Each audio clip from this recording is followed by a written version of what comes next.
Bendiciones, Dios los bendiga a todos. Muy atentos en el estudio devocional del día de hoy. Hoy estaremos dando muchas escrituras para que ustedes mismos comprueben, corroboren lo que la palabra nos dice. Hoy el título es Jesús y Pablo, una visión común de la venida de Cristo. Hay un segundo paso para sostener que el Nuevo Testamento, escuchen bien, no enseña un regreso de Cristo en cualquier momento, como algunos dicen, sino nos muestra que la mayoría de los sucesos profetizados en Mateo 24 no se limitan al tiempo que culminó en el año 70 después de Cristo con la destrucción del templo de Jerusalén, sino que son pertinentes para interpretar toda la historia con una relevancia particular en el crescendo, en el aumento de la historia justo antes del regreso del Señor. En este proceso veremos que la visión de Pablo de la segunda venida en primera y segunda de Tesalonicenses en sus dos cartas es la misma de Jesús, especialmente en el capítulo 24. Primero debemos ver que en primera y segunda de Tesalonicenses, Pablo se refiere a una sola venida de Cristo. Él no habló aquí acerca del asunto que ya hemos visto atrás, que no vamos a entrar en detalle acerca de la tribulación, la pretribulación, nada de eso. Antes bien, él habló del hecho de que todas las referencias de la segunda venida de Cristo en las dos cartas a los tesalonicenses son referencias al mismo suceso. Primera de Tesalonicenses 2:19, Primera de Tesalonicenses 3:13, 4:13 al 18, 5:1 al 11 y Segunda de Tesalonicenses 1:5 al 10 y Segunda de Tesalonicenses 2:1 al 12. Y este hecho será significativo cuando cotejemos, cuando veamos, comparemos la enseñanza de Jesús con la de Pablo, para mostrar que Pablo y Jesús describen los tiempos postreros de forma similar. Tanto Mateo 24 como las cartas a los tesalonicenses pueden proveer una respuesta unificada a la pregunta. ¿Enseña el Nuevo Testamento que hay sucesos que faltan por cumplirse antes del regreso del Señor? Pues veamos tres indicadores que muestran que Pablo tenía en mente el mismo suceso de la venida de Cristo a lo largo de su correspondencia, de su carta a los tesalonicenses o de sus cartas, porque les escribe dos. Número uno, en primera de Tesalonicenses 2:19, 3:13, 4:15 y 5:23, y en segunda de Tesalonicenses 2:1 al 8, Pablo usa la palabra griega clave para la segunda venida, parousia, para referirse a la segunda venida. Él no usa un vocabulario diferente para diferentes venidas. Pablo emplea la misma palabra en estos contextos diferentes porque está hablando de una sola venida. En primera de Tesalonicenses 5:2, Pablo emplea el término día del Señor para referirse al día que viene como ladrón en la noche. Los creyentes estarán en la tierra para ese día del Señor y estarán velando, dice primera de Tesalonicenses 5:6. De modo que el día no viene para ellos con destrucción. Dice, mas vosotros, hermanos, no estáis en tinieblas para que aquel día os sorprenda como ladrón, porque todos vosotros sois hijos de luz e hijos del día. No somos de la noche ni de las tinieblas, dice primera de Tesalonicenses 5:4 al 5. Y sin embargo, ese mismo término, día del Señor, que también lo usa en segunda de Tesalonicenses 2:2, se refiere a aquel día. En segunda de Tesalonicenses 2:3, cuando se manifiesta el hombre de pecado, a quien el Señor matará con el espíritu de su boca, dice segunda de Tesalonicenses 2:8. Por consiguiente, la venida del Señor en primera de Tesalonicenses 5 y la venida en segunda de Tesalonicenses 2 son un mismo suceso. Número 3, la venida de Cristo en segunda de Tesalonicenses 1:5 al 10 es con los ángeles de su poder en llama de fuego para dar retribución a los que no conocieron a Dios. En segunda de Tesalonicenses 1:7 al 8.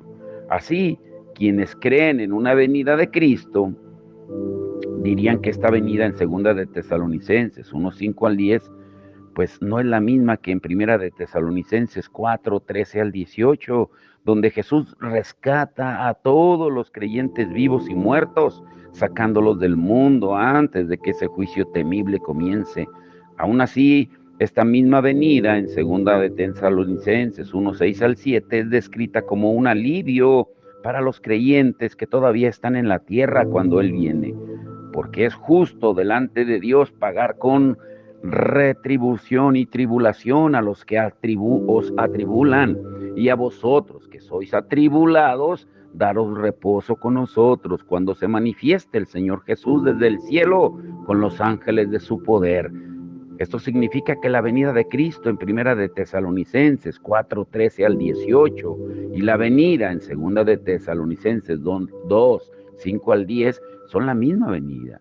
Así pues, cuando decimos que la visión de Pablo acerca de la segunda venida es la misma de Jesús, nos referimos al concepto unificado que presenta Pablo de la segunda venida en primera y segunda de Tesalonicenses. Ahora, ¿cuál es el concepto de Pablo? ¿Coincide con el de Jesús? Pongan mucha atención, por favor. El número y la especificidad de los paralelos entre las descripciones de Pablo de la segunda venida y las descripciones de Jesús son impresionantes. Hay al menos 14 paralelos, 14 cosas que coinciden, dependiendo de cómo se cuenten. Algunos son un conjunto de paralelos, pero es inevitable concluir que los sucesos del fin de los tiempos que describe Pablo son los mismos que describe Jesús. Se desconoce la manera en que las enseñanzas de Jesús le fueron transmitidas a Pablo. Sabemos que poco después de su conversión, Pablo pasó 2 semanas con Pedro en Jerusalén, como dice Gálatas 1:18, pero dice después, pasados 3 años, subí a Jerusalén para ver a Pedro y permanecí con él 15 días. Y esta no fue la única vez que Pablo pasó tiempo con Pedro. En Gálatas 2, del 1 al 10, describe otra visita a Jerusalén, donde Pedro dio a Pablo la diestra en señal de compañerismo. En Hechos 15:3 y Gálatas 2:9. Y sabemos por lo menos de una visita de Pedro a Antioquía cuando Pablo estuvo ahí en Gálatas 2:11.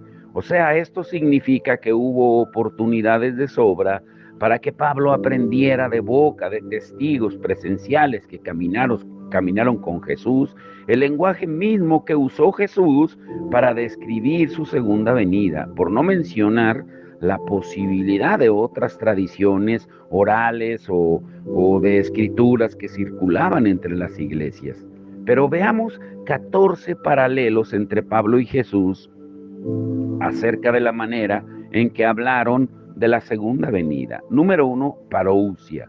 Tanto Jesús como Pablo describen la venida de Cristo con la acostumbrada palabra parousia. Ya vimos anteriormente que Pablo usa parousia 6 veces en primera y segunda de Tesalonicenses para referirse a la venida del Señor. Primera de Tesalonicenses 2:19, primera de Tesalonicenses 3:13, primera de Tesalonicenses 4:15, primera de Tesalonicenses 5:23 y segunda de Tesalonicenses 2:1 y 8. Jesús usa 3 veces el término en Mateo 24, además de que sus discípulos lo usaron cuando formularon la pregunta, ¿qué señal habrá de tu venida en Mateo 24:3? Él dice en Mateo 24:27, porque como el relámpago que sale del oriente y se muestra hasta el occidente, así será también la venida del Hijo del Hombre.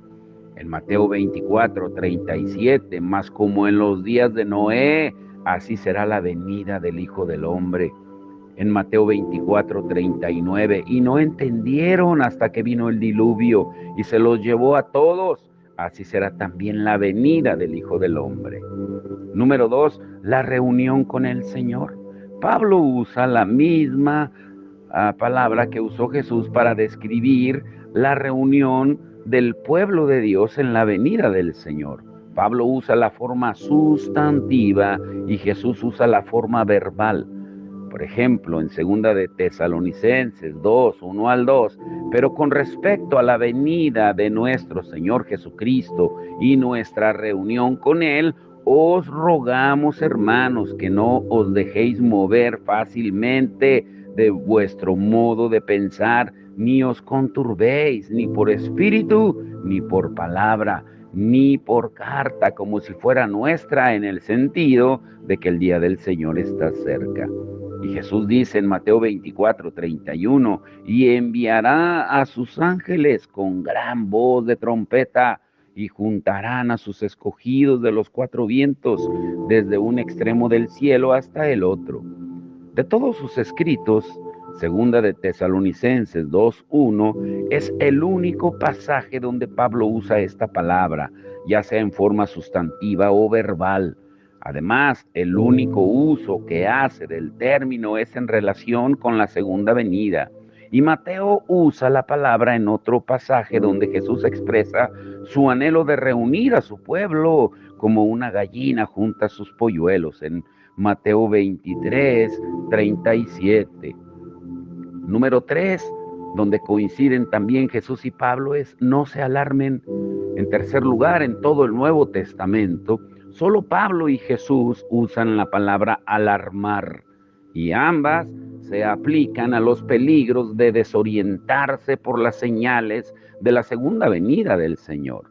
En 2 de Tesalonicenses 2, del 1 al 2, dice, pero con respecto a la venida de nuestro Señor Jesucristo y a nuestra reunión con Él, les rogamos, hermanos, que no sean sacudidos fácilmente en su modo de pensar, ni se alarmen, ni por espíritu, ni por palabra, ni por carta, como si fuera de nosotros, en el sentido de que el día del Señor ha llegado. Y también dice en Mateo 24:5 al 6, porque muchos vendrán en mi nombre diciendo yo soy el Cristo y engañarán a muchos. Ustedes van a oír de guerras, rumores de guerras, pero cuidado, no se alarmen, porque es necesario que todo esto suceda, pero todavía no es el fin. Esto es extraordinario. Solo Jesús y Pablo usan el término y ambos lo usan exactamente con relación a lo mismo: alarmarse innecesariamente por señales de la segunda venida. Esto señala unidad conceptual, por no hablar de dependencia verbal. Número 4, el abandono masivo y definido de la fe. Si bien no usan el mismo vocabulario, tanto Pablo como Jesús describen una apostasía de la fe de cristianos profesantes en la culminación del fin de los tiempos, o sea, un alejamiento, un enfriamiento. Y él dice, Pablo, en 2 de Tesalonicenses 2:3, nadie os engañe en ninguna manera, porque no vendrá sin que antes venga la apostasía y se manifieste el hombre de pecado, el hijo de perdición. Y Jesús dice en Mateo 24:4 al 5, respondiendo Jesús les dijo, mirad que nadie os engañe, porque vendrán muchos en mi nombre diciendo yo soy el Cristo, y a muchos engañarán. Y en el versículo 10 al 11 dice, muchos tropezarán entonces y se entregarán unos a otros, y unos a otros se aborrecerán, y muchos falsos profetas se levantarán y engañarán a muchos. Y luego en el versículo 24, porque se levantarán falsos cristos, falsos profetas, y harán grandes señales y prodigios, de tal manera que engañarán, si fuera posible, aún a los escogidos. Más que cualquier otra advertencia en Mateo 24, Jesús repite esta advertencia acerca de no desviarse de la fe.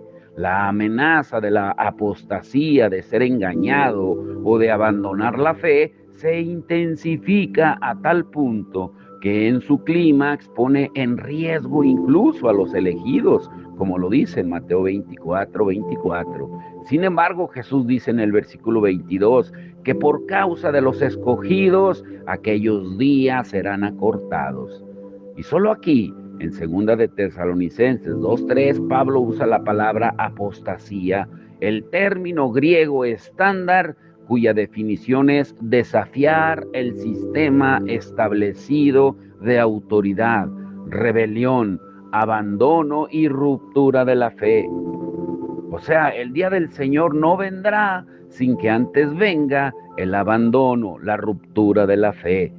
Si preguntamos de dónde sacó Pablo la idea de que en algún momento futuro habrá un abandono de la fe a gran escala entre los cristianos, una respuesta sería que Pablo fue inspirado por el Espíritu Santo, que en palabras de Jesús dijo, os hará saber las cosas que habrán de venir, en Juan 16:13.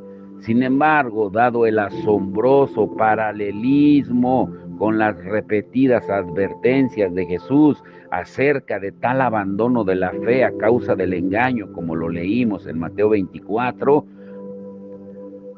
¿no sería posible que el Espíritu Santo guiara a Pablo a esa verdad, llevándolo a consultar las enseñanzas de Jesús registradas en Mateo 24? Porque ambas presagian un tiempo en el que tendría lugar un abandono definido y masivo de la fe por parte de los cristianos, un fenómeno que no corresponde con las ya conocidas deserciones.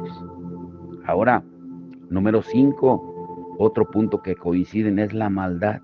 Tanto Jesús como Pablo hacen referencia a una maldad creciente antes de la venida del Señor. Dice en Mateo 24, 11 al 12, y muchos falsos profetas se levantarán y engañarán a muchos, y por haberse multiplicado la maldad, el amor de muchos se enfriará.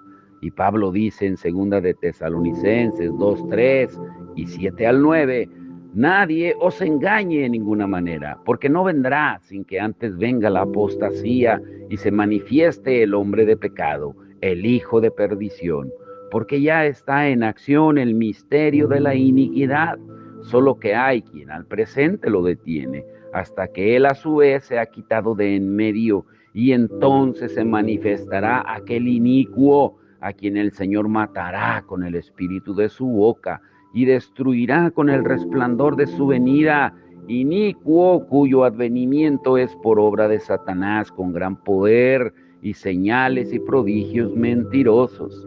O sea, tanto para Jesús como para Pablo, el abandono de la fe por engaño y apostasía está ligado al poder de la impiedad. Ambos presentan un escenario en el que aumenta más y más la maldad. Pablo trata el misterio de la iniquidad como algo que ya está en acción y va a descontrolarse en algún momento futuro. Segunda de Tesalonicenses 2:7. Y Jesús habla de este incremento y de sus efectos letales contra el amor. Punto número 6. Dicen los dos que habrá una incapacidad de amar. Tanto Jesús como Pablo conectan el aumento de la iniquidad, de la maldad, con la incapacidad de amar. Dice, y por haberse multiplicado la maldad, el amor de muchos se enfriará. Mateo 24:12. Y Pablo lo dice, segunda de Tesalonicenses 2, 9 al 10. La venida del inicuo es por la actividad de Satanás, con todo poder y falsas señales y prodigios, y con todo engaño de maldad para los que se pierden, porque no recibieron el amor de la verdad para ser salvos. Esta conexión entre la incapacidad de amar podría ser una coincidencia. Sin embargo, cuando se considera en conjunto con otras conexiones como la impiedad y la apostasía, pues parece ser otra pieza del rompecabezas que encaja en el cuadro de una idea común del futuro. Número 7, señales y prodigios al servicio de la mentira. Uy, que si está de moda esto. Tanto Pablo como Jesús afirmaron que se harán señales y prodigios para engañar incluso a los discípulos. Dice Pablo, leyendo otra vez segunda de Tesalonicenses 2, 9 al 10, la venida del inicuo es por la actividad de Satanás con todo poder y falsas señales y prodigios, y con todo engaño de maldad para los que se pierden, porque no recibieron el amor de la verdad para ser salvos. Y Jesús dice en Mateo 24, porque se levantarán falsos cristos y falsos profetas, y harán grandes señales y prodigios, de tal manera que engañarán, si fuere posible, aún a los escogidos. Tanto Pablo como Jesús hablan de engaño en este periodo del fin y lo relacionan con el poder de señales y prodigios que buscan engañar por medio de mentiras. Uy, que si está de moda eso de las campañas de venga por su milagro y Dios tiene un milagro para ti. Y ninguno niega que las señales y prodigios realmente sucedan. Antes bien, ambos coinciden en afirmar que están al servicio de la mentira. Número 8. Ángeles, trompetas, nubes, gloria y poder. Tanto Pablo como Jesús hablan de ángeles, de trompetas, de nubes, gloria y poder que acompañan la venida del Señor.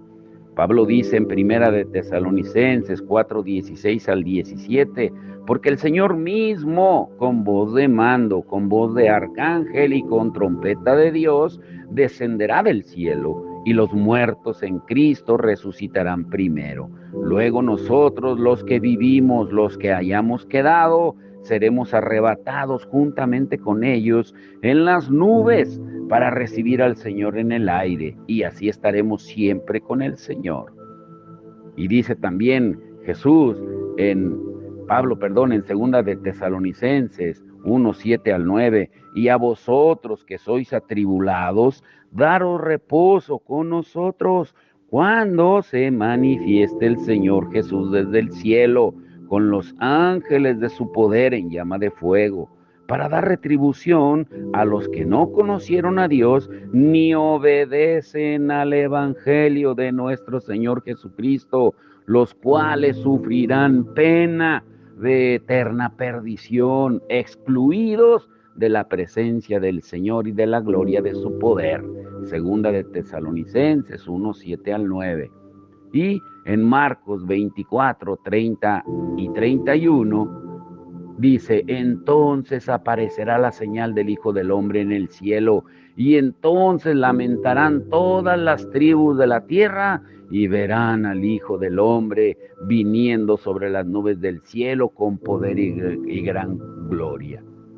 Algunos intérpretes de la Biblia afirman que el lenguaje empleado aquí refleja el lenguaje de Daniel 7, 13 y 14, y que por consiguiente esta venida en las nubes no es una venida a la tierra, sino una venida del Hijo del Hombre, al anciano de días en el cielo.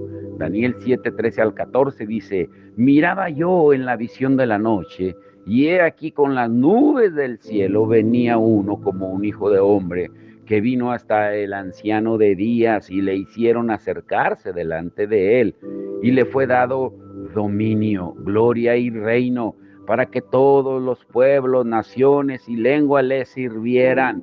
Su dominio es dominio eterno que nunca pasará, y su reino uno que no será destruido. Negar que la venida en las nubes, como dice Mateo 24:30 y Mateo 26:64, es la segunda venida de Cristo a la tierra, genera numerosos problemas. Primero, la lectura natural de Mateo contradice esta negación. Segundo, los vínculos del lenguaje con los pasajes que ya leímos de Primera y Segunda de Tesalonicenses y que estamos examinando, apuntan al significado de la segunda venida. Tercero, es perfectamente posible y de hecho probable que Jesús se inspirara en el lenguaje de Daniel 7 en lugar de reproducir la escena celestial misma. Cuarto, incluso en Daniel 7, el reino que recibe el Hijo del Hombre que viene hasta el anciano de días es a su vez dado a los santos sobre la tierra. Después recibirán el reino los santos del Altísimo y poseerán el reino hasta el siglo eternamente y para siempre, dice Daniel 7:18, Daniel 7:22, Daniel 7:27. Y es perfectamente natural que el Hijo del Hombre venga en las nubes a Dios para recibir el reino y luego regrese en las nubes en su gloria con todos los santos ángeles con él, como dice Mateo 25:31, para decir a su pueblo: venid, benditos de mi Padre, heredad del reino preparado para vosotros desde la fundación del mundo. Mateo 25:34. También dice Mateo 25:31, y enviará a sus ángeles con gran voz de trompeta y juntarán a sus escogidos de los cuatro vientos, desde un extremo del cielo hasta el otro. La descripción de la venida del Señor, que incluye la presencia de ángeles, de trompeta y nubes y gloria y poder, supone un esfuerzo enorme para afirmar que Jesús y Pablo tenían en mente dos venidas del Señor diferentes. Ahora, número 9, como ladrón. Tanto Jesús como Pablo comparan la segunda venida de Jesús con la venida de un ladrón en la noche. Mateo 24:43. Pero sabed esto, que si el padre de familia supiese a qué hora el ladrón habría de venir, velaría y no dejaría minar su casa. Primera de Tesalonicenses 5:2, porque vosotros sabéis perfectamente que el día del Señor vendrá así como ladrón en la noche. La comparación entre la venida de Jesús y la venida de un ladrón es atrevida. No solo la emplea Pablo, sino también Pedro en segunda de Pedro 3:10 y el apóstol Juan en Apocalipsis 3:3, Apocalipsis 16:15.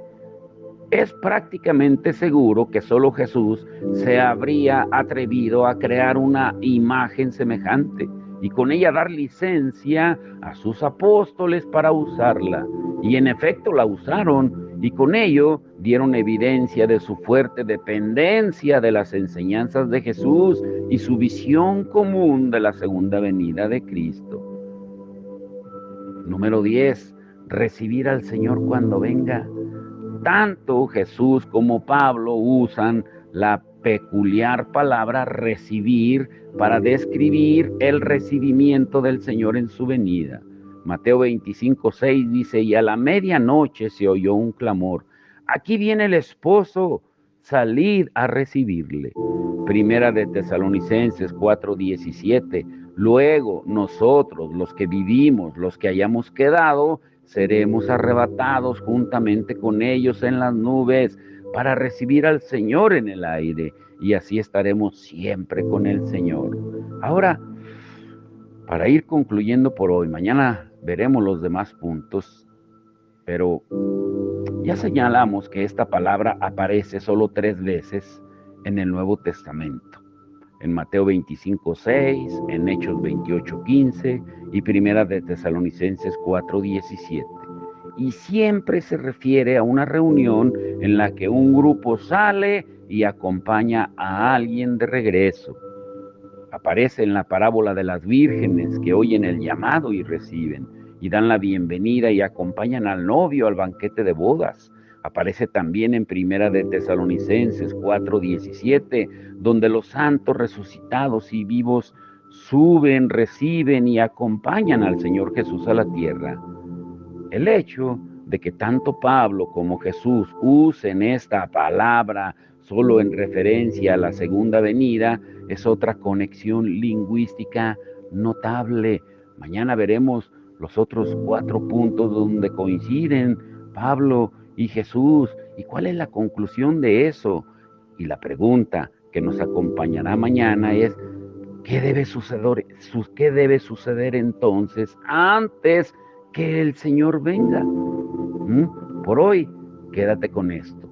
La palabra jamás se contradice, siempre coincide con ella misma. Y lo que hoy aprendimos es que Jesús y Pablo tenían una visión común de la segunda venida de Cristo y que nosotros también la tengamos. Y mañana vamos a aprender a concluir con los 4 puntos que restan de estas 14 coincidencias, que pueden ser más, pero solamente estamos viendo 14, pero ¿qué debe suceder antes que el Señor venga? ya estudiando estas 14 coincidencias. Pues mañana lo veremos. Padre, en el nombre de Jesús te damos todo el honor y la gloria. Señor, ábrenos el entendimiento. Ábrenos el entendimiento con la sabiduría de tu Espíritu Santo, como tú lo dijiste en Juan 16:13, que Él nos revelaría todas las cosas, porque Él te glorificaría a ti. Y lo hace al recordarnos la segunda venida, al ilustrarnos, iluminarnos la palabra tuya, Señor, al hablarnos de que tú vas a regresar pronto, que no sabemos el día ni la hora, pero las señales están cumpliendo. Y como estamos estudiando hoy esas coincidencias, tanto de Pablo como tuyas, Señor, nos hacen entender que el tiempo cada vez se aproxima más, que debemos estar preparados, alertas, como aquellas vírgenes con aceite, despiertos, velando y orando para que no nos agarre como ladrón en la noche. Ayúdanos a entenderlo y a ponerlo por obra, Señor, y te damos toda la gloria y toda la honra porque tú te sigas manifestando en cada uno de nuestros hermanos, Señor, haciéndoles ver y entender que debemos de amar tu venida más que nunca, porque una corona de justicia nos espera solamente a los que amamos tu venida, como tú lo dices, Señor, en 2 de Timoteo 4:8. Te damos toda la gloria y toda la honra en el nombre de Jesucristo. Amén y amén.